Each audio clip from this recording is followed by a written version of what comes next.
Hey there. So we got a mattress for our bed, and it's the kind that is a foam hybrid kind, and it comes compressed in a very, very, very tight roll. And we were getting ready to take it out to let it air up, as one does, because it takes it like 2 days or three to get the full benefit of that.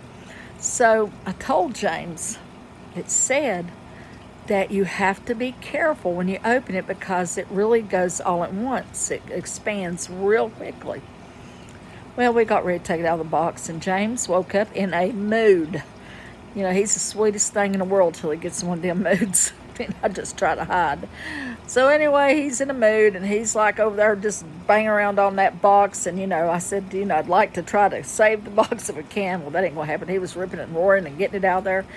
He got it out like a big carpet. So he's standing there, and I'm behind him just trying to stay out of his way. Takes his knife, cuts that plastic that's on it, and then he found out as he stood straddled over that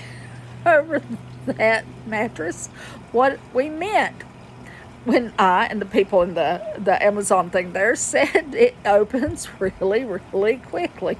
That thing went poof, and it went out and up. And it got him right where you think it did, only not as bad as you might think it did either, because he got lucky, a little bit lucky on that. And I didn't say nothing, honey, because I know. He's not going to, I'm not saying nothing. And he just turned around and says, I guess you're wanting to laugh. And I said, no, I would not laugh at that. But I'm laughing now. And he said I could because he's laughing. And he really wasn't hurt.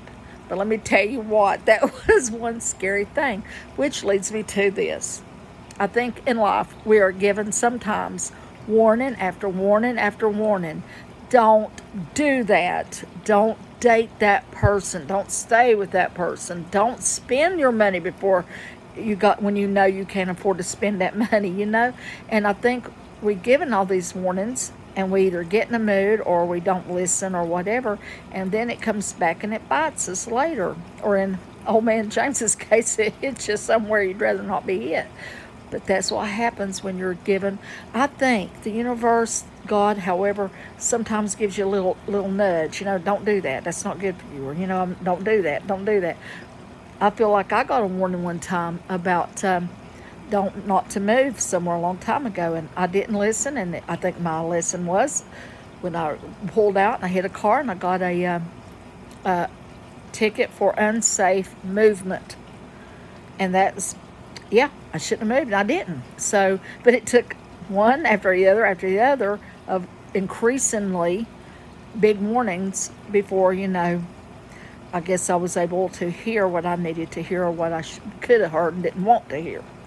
That's another thing. We get these warnings and we see them. And I've done this. You know better.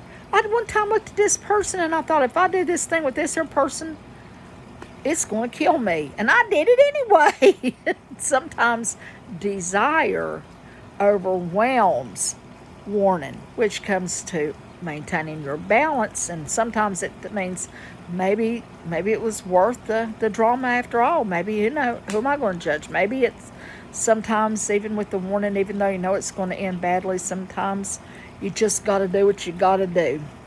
You just got to get that mattress out of that box, if it does mean standing over it. But sometimes it's best to maybe listen, and listen to the people that love you too, and listen to the warning on the box. And maybe you have a little less of the unkind drama in your life.